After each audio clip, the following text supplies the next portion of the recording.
hour mo nasa 208, 'di ba? Wow. 208. Pwede na, Oo, okay 'di rin ba? na. O let's say sa 5 hours mo, meron ka ng 1,000 plus.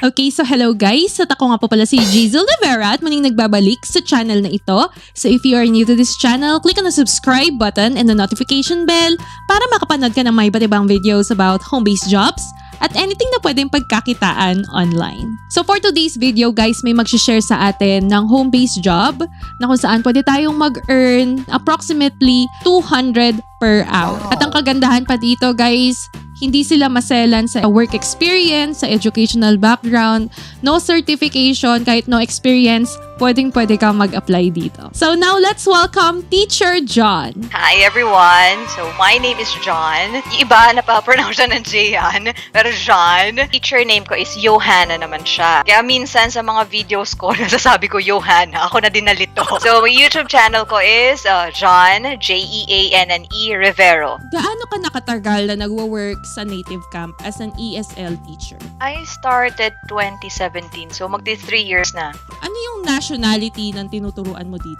So mostly Japanese siya talaga, pero ngayon nag-cater na din sila to Korean, Thai, meron din. Minsan may mga Taiwanese and Vietnamese din na nakakapasok. So yun, pero more on Japanese siya talaga. So what I like here at Native Camp, flexible schedule siya. Diba sa ibang company, kailangan 1 week ka na mag-open ng schedule. Dito wala, ikaw bahala.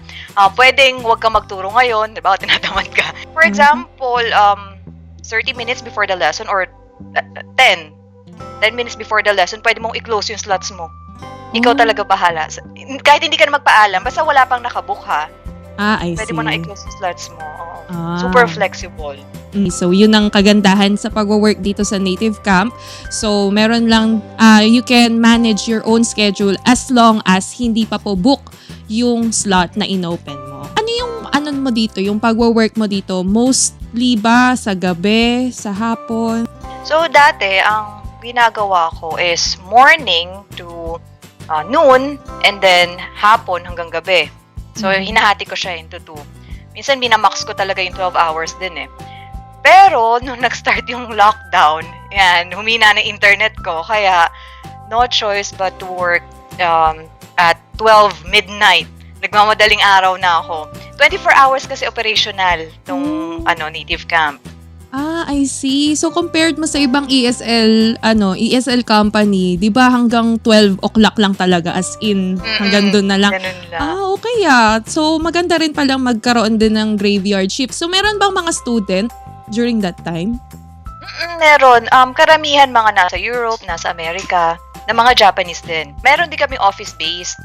So, kapag ganong time, pag mga, 1 o'clock yata, 1 a.m., wala ng office. So, yung mga students, pupunta sa mga home-based. Kaya, minsan sinasuggest ko sa mga co-teachers ko na baguhan, mga newbies, na kung wala pa kayo gaanong students, mag-midnight shift, GY shift kayo. Parang magka-call center sila. Yan, GY shift kasi maraming estudyante ng ganong oras. How many minutes per class po sa Native Camp? 25 minutes siya per class. And we have sudden and booked classes. So, kaiba siya. So, pag booked classes yun, alam na natin yung booking system. And then, kung wala pang nagbubook sa'yo, pwede kang mag-standby. And then, may sudden, may bigla na lang papasok sa'yo na estudyante. Yun ang maganda din dito. So, hindi ka mawawala ng estudyante kasi may sudden, may napapasok sa'yo. So, magkaiba kasi yung rate ng sudden sa booked. May difference siya. Anong mas malaking rate? Yung book ba o yung sudden? Yung book. Yung book. Saka ngayon pa, meron na din kaming substitute teacher. So, anytime, halimbawa, wala pa nagbubook sa'yo, magugulat ka na lang, may biglang pinapasa sa'yo na estudyante. So, magiging as booked yung substitute na yun. Ganda pala yung booking system dito sa Native Camp kasi yun ang karamihang nirereklamo ng ibang teachers sa mga ESL companies nowadays na sobrang tumal daw. Yan, usong-uso yung word na tumal. Ayan, correct. Diba? So, yan ang kalaban ng mga ESL teacher, yung word na tumal. At isa pa, yung, speaking of, yung mga brown out, ayan, yung mga sudden absences. So, how do you deal with it? Ano ang pakikisama ni Native Camp pag merong absent? Kung lampas pa siya beyond 24 hours, kapag nag-cancel ka ng booked class mo, wala siyang penalty. Pero kapag within 24 hours, katumbas siya ng siguro 20, depende kasi kung ano na yung rate mo eh. Kasi nag-level up kami. Ako, kapag nag-cancel ako within 24 hours, may bawas sa akin na 35 pesos. Pero kapag within 1 hour ng booked class mo, ano na siya, 104 pesos na yung bawas sa akin. Ganun siya. So, depende kung anong oras ka magka-cancel. And, okay, pwede mong, ikaw na lang bahala magka-cancel eh. No need na magpaalam ka sa admin na magka-cancel ka ng lessons. Ikaw, pwede mo nang i-cancel basta-basta. Oh. Pero ako ginagawa ko, nagpapaalam pa din talaga ako para sure. So sinasabi ko syempre yung reason ko para mas recorded siya, 'di ba? Tama. So, magkano ang rate per class? So, ranging. Siguro kasi meron silang tinatawag na yung pag napopromote, tumataas yung rate. Last year, nag-iba na yung rating namin. Dati, ang book namin 60. Pero ngayon, kapag nag-start ka, alam ko 80 pesos na yung starting niya. So, yun yung B2. May mga B1, B2, B3, hanggang B8 kami. So, dun ka sa B2 kapag newbie ka. Meron dun mga specific na mga qualifications. May mga number of booked, or kung meron kang low stars, yun yung basehan niya. So, kung marami kang low stars, unfortunately may low stars ka, bababa ka sa B1, magiging 76 pesos per booked.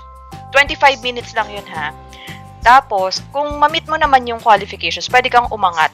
Per cut-off siya. Per 15 days, umaangat or bababa yung level mo. Ayun. So, nag-range siya 76 pesos to 104 pesos per 25-minute class. Okay rin pala siya, no? Kasi what I've heard sa ibang ESL, ang starting nila per class is 50 pesos only. Pero dito, ang starting is around 76. O, diba? O, for sure, pag yung iba dyan nanonood, merong lilipat at lilipat. For sure. Clarify ko lang yun is for booked class. Kasi yung sa sudden class, iba siya. Sa sudden class, hindi siya nagbabago kahit anong level mo. Ano lang. Sudden class is 55 pesos per 25-minute class. Pero, kasi umaabot siya ng 26 eh. Ewan, nagka-26 minutes siya. Kaya parang nagiging 57.20 pesos siya per 25-minute class. Kung i-compare mo yung majority ng mga classes mo, booked or sudden? Sa akin ngayon, siguro dahil matagal na din ako sa Native Camp, puro booked na ako ngayon. So, 104 pesos na yung rate ko. Kaya, di ba? Imagine mo, katumbasa siya ng 2 sudden classes. Oo. Kaya, pinubuhay na. Oo. Pero syempre, ang maganda pa dito, pag newbie ka, binibigyan ni Native Camp ng free reservation flag. So, yung mga estudyante, libre silang makakapag-book sa'yo. Kasi, ang mga students ng Native Camp, pag gusto nilang mag-book sa teacher, magbabayad sila ng additional coins. Na additional na bayad siya. Pero, kapag ikaw, yung teacher, meron kang free reservation flag, hindi sila magbabayad. Kaya, mag-explain ka ng mga estudyante kasi libre kang teacher ka eh. Oo. Na sa book. Yun, binibigyan nila yung newbie ng 1 week na free flag. So, yun na yung chance mo na, i-promote yung sarili mo sa mga students mo. Meron ka bang estudyante na from the start until now? From the start na nag-work ka until now, student mo pa rin? Oo, meron pa. Meron, as in. Pero ngayon nga, hindi siya nakakapag-book sa akin kasi madaling araw ako. Minsan, kapag napapa-cancel siya ng klase, tapos nagsusorry siya. Sorry, na-cancel. Pag nagkikita na kami, sorry, na-cancel ko kasi hindi ko kayong magising na ganung oras. Kasi nga GY ako ngayon.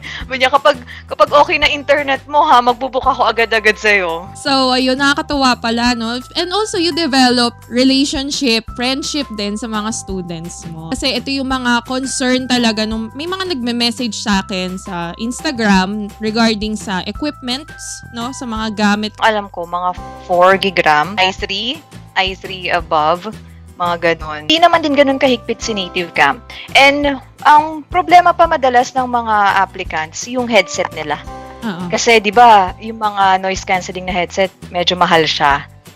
So, yun na nagiging problem nila. Ang ginawa ko, sa room ko, ito sa kabila, dito ako nagtiteach sa kabilang side. Naglagay ako ng mga egg trays. Yung para pang soundproof. Yun, medyo effective naman siya kahit papaano. At I'm planning na maglagay na lang ng, as in yung pang soundproof, di ba may mga nabibili na online na mga square-square na pang soundproof. So kung wala pa kayong pera, yun, egg tray, piso-piso lang naman siya. Yun na lang Oo. muna yung gawin nyo. Kung wala pa kayong pambili ng noise cancelling na headset, basta ganito kasi kailangan talaga ng headset eh. Hindi pwede yung headphone, ang tawag doon, yung sa cellphone lang. Kung gusto mo talaga mag-work home-based, yan talaga mga kailangan nila. Laptop or Oo. desktop and then headset. So we need to invest. Yes, you need to invest. Yan din yung lagi ko ring sinasabi sa mga viewers natin. Kasi yung iba talaga, ewan ko ha, hindi naman sa nagsusungit or what.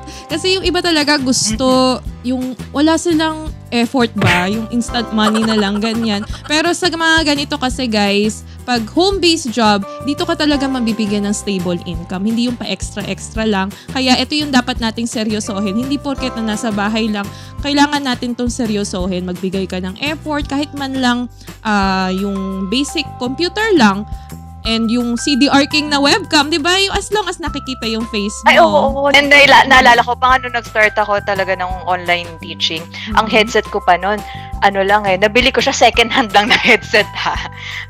Genius pa yata yung tatak nun, second hand lang. Pero nagtagal din siya ng ilang taon.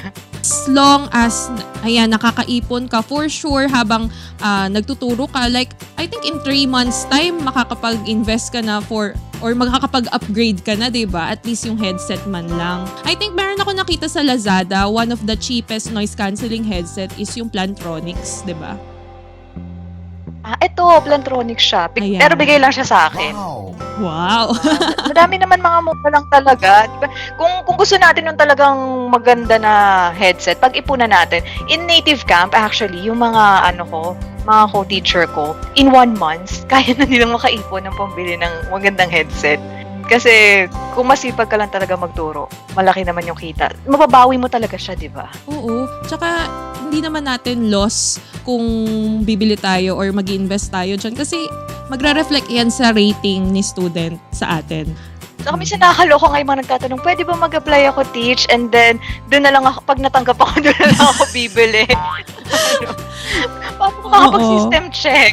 Wala kang equipment. True. Yan, yung system check. Yung iba talagang mga applicants, natatakot talaga sila mag-risk. Baka hindi sila matanggap, ganyan. So, ayun, hindi talaga pwede yung natatakot ka. Kailangan mo mag-risk kung talagang gusto mong seryosohin. Kasi kung nakikita naman sa'yo na seryoso ka talaga, bakit hindi ka matatanggap, diba? And regarding pala sa internet connection, Ito is Globe LTE lang siya. Hindi siya wired. And I asked our admin na okay lang daw kahit na wireless connection as long as stable yung connection mo. oo. Kaya yung ibang kasama ko, prepaid lang din yung gamit nila. Yung mga prepaid na modem. Yun, okay naman sa kanila. Oh, I see. So, okay lang yan kahit application, hindi ka naka-wired? Oo, okay lang siya as long as clear. Kaya nga sobrang dito yan luwag masyado, di ba? Kasi sa iba, di ba, kailangan wired talaga. Oo, Check maselan. talaga nila to, Maselan talaga sa ibang company. Kailangan naka-wired. Kasi naalala ko nung nag-apply ako sa isang company before, yung upload speed ko yata is okay naman siya. Pero nung nakita na hindi ako naka-wired, disqualified pa rin. So, okay pala kay Native Camp, no? Hindi pala siya ganun kaselan din sa internet connection as long as na stable. Basta yung speed mo, 2 Mbps. Yun na yung minimum. Dito ba sa pagwo-work sa Native Camp, ano yung majority ng mga student mo dito? Bata? Professional? So, nung nag-start ako, marami bata. Mm. Ang dami, puro bata. Nakapagod, di ba? Pag bata, nagtuturo Ayun. yung double energy mo, di ba? Pero lately, puro mga nasa 40s na, mga working, mga working men, ganun na. So, dito ba, pag nag-work ka, hindi ba kailangan ba magaling ka talaga mag-English? Fluent ka ba dapat? Sa native camp, parang hindi naman sila masyadong particular sa ganun. Kung fluent ka or hindi, as long as marunong ka mag-English. Pero syempre, advantage mo na lang din kung fluent ka talaga kasi mas babalikan ka ng estudyante kung magaling ka talaga mag-English. Kasi kahit hindi, di ba mga estudyante natin, kahit hindi sila marunong mag-English, alam nila kung magaling yung teacher or hindi. Kaya sa attitude mo lang din sa pagtuturo, yun lang din talaga ang magsistick sa estudyante. Attitude mo, yung kahit hindi ka ganun kagaling, basta yung attitude mo sa pagtuturo, okay. Yun, babalik at babalikan ka ng estudyante. So, dito sa Native Camp, pinoprovide ba nila yung lesson? Yes. Lahat provided. Of course, except sa sa free talking lesson kasi yan yung ikaw na bahala. Lahat ng lesson provided, and ang maganda pa dito, may na siya, may script siya. Yung as in babasahin na lang ng mga teachers. Oo. Kaya sobrang dali. Yeah, nakakatuwa na in this generation may ganyan na, no, na nagbibigyan ng chance talaga yung ibang mga unemployed na hindi na kailangan pumunta sa labas, basta may internet connection, may computer, makakapagturo ka na. Oo, okay na okay siya. Saka, yun nga, maganda pa nga, depende sa performance mo. Kung magaling ka din talaga, kung porsigido kang magturo, talagang aangat yung level mo. Pwede ka mag 104 pesos per 25-minute class. Hour mo, nasa 208, di ba? 208. Pwede Oo. na, carry na. O let's say sa 5 hours mo, meron ka ng 1,000 plus. O, di ba? Oh, actually, ako 6 hours lang kasi nga, GY lang yung pwede sa akin, 12 to 6. So, 6 hours lang ako nagtuturo. Pero naka more than 1,000 na ako sa isang araw. O, diba? O, bongga. Kaya kung ako sa inyo, mga viewers dyan na naghahanap ng home-based job, bigyan nyo ng effort. Oo, mag-apply kayo sa Native Camp. Kung sa tingin nyo, confident naman kayo na makakapagturo kayo, ganyan. Hindi naman sobrang hirap na magturo online, provided naman yung mga lesson. At ang gagawin mo na lang, babasahin mo na lang siya. Ano yung hiring process dito sa Native Camp? So, una is yung EPT, English Proficiency Test. So, 40 items siya. And madali lang naman yun Yung mga basic English lang, English grammar, vocabulary, ganun lang siya. Next is yung system check. So, yun na kakusapin ka ni admin, titingnan yung connection mo kung okay siya. Sensitive sila sa sound, so kailangan tahimik talaga. And yung pinaka-importante is yung demo lesson. But then, last month, actually, merong maganda yung hiring last month. Walang demo lesson. As in, tanggap ka na agad. Mag-shoot ka na lang ng intro video. But then, ngayon, yata, binalik na ulit nila na may demo lesson. And napakadali lang ng demo lesson. As in, kasi para din siya yung textbook namin na ginagamit, na meron din doon na babasahin na lang ng teacher, nandun na yung flow mismo ng lesson, and meron kang papanoorin na video for that demo lesson. Gagayahin mo lang siya as in. So, ikaw na bahala kung paano mo siya i-deliver. So, madali nang makapasa. Alright. So, ibig sabihin, ang pinaka-training dyan is yung panonoorin mo na lang yung video. Oo, yun. Ganun lang siya talaga. Yes. Kasi sa ibang company, kailangan mag-training ka pa, tapos ang daming cheche-bureche, ganyan. Yung advantage and disadvantage dito sa Native Camp. Kasi walang training. More on self-training lang siya talaga. Nood ka lang ng videos, and then may mga quizzes for the textbook. So, advantage siya kasi napakadali lang. Disadvantage niya kapag, as in, newbie ka talaga na wala ka pang alam sa ESL teaching. So, maninibago ka pa. Kasi, yun nga. Kasi lahat, di ba? Halos lahat ng ESL may training Oo. Diba? Sa akin, wala.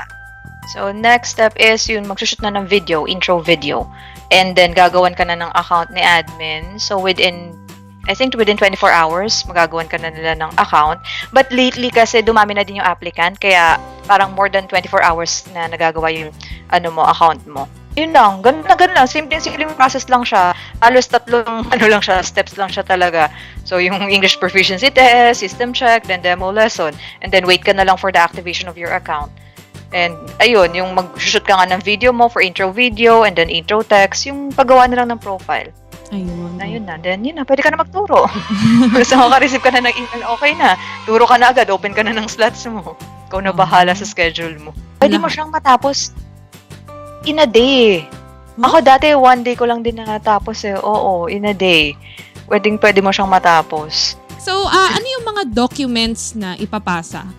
Ayan pa, di ba nga maluwag nga kay Native Camp? Wala ka tayong ipapasa na documents. Wala. Siguro lang. Picture lang siguro, Doon ka lang magtatagal sa sa profile picture mo. Kasi yung madalas, hindi siya na-approve yung picture. So, kailangan daw kita yung shoulders mo, and then was a white background. Yun lang talaga. Resume or any English certifications, wala.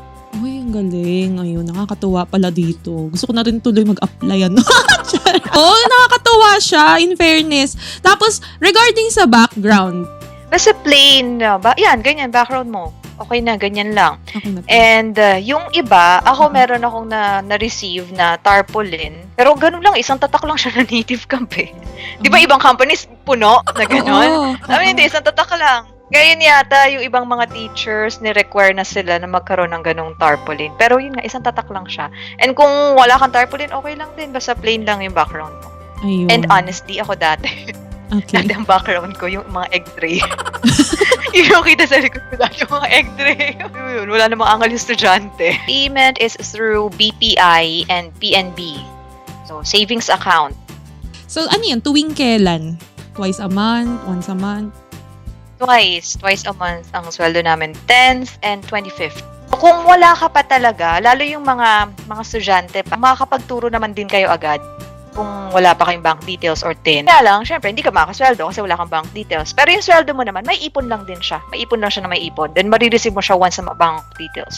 Approximate ko per month, magkano ba? Kasi 6 hours na ako nakakapagturo. Naman, 2 mga times. 30 to 40K. Oh. Or 40 plus, ganun. Ganun kalaki siya. For 6 hours lang siya, ha? May kakilala ko, bongga yun. 50 to 60 ang kinikita niya per month kasi talagang nagto-12 hours a day siya. Ayun nga, kaya nga sabi ni Native Camp, kaya nilimitahan niya na yung number of lessons daw. Kasi may ibang teachers talaga na as in, whole day yata nagtuturo.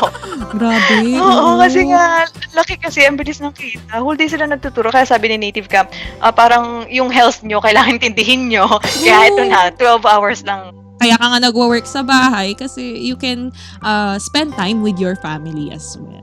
Ayan. Kung i-compare mo working from home tapos working outside. Dito, syempre, napaka-convenient, di ba? Di ba, ang kailangan mo lang yung pang-itaas lang. Kahit, kasi ba, pag sa call center, pormahan yan eh, di ba? Paiba-iba ka ng damit. Saka, yun, ang hassle. Pabiyahe-biyahe ka pa. And, mas maraming rude na customers. Diba? Sa call center, nakaka-stress talaga siya. Kung gusto niyo talagang maging ESL teacher, kailangan meron kayong passion sa pagtuturo. Kasi kung wala kayo nun, tatama rin kayo magturo. And masaya kasi dito sa online teaching kasi walang ka stress.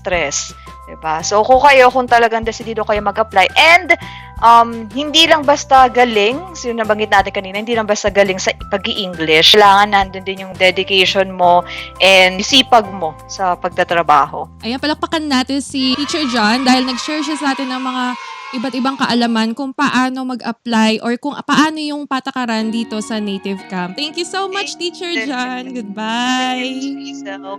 Ayan guys, maraming na-share sa atin si Teacher John na information regarding kay Native Camp. Kung gusto mo na mag-apply, ano pang hinihintay mo, mag-apply ka na. Lahat naman po ng link ay nasa description box. You can also visit her YouTube channel to know more details about this company. So ayun lang naman guys, and thank you so much for watching this video. And kung na-enjoy mo ito, give this video a like and subscribe to my channel. Click on the notification bell para ma-notify ka sa aking mga uploads. And don't forget to subscribe to my second channel, Jizzle De Vera Vlogs, okay? So have a nice day, God bless, and goodbye!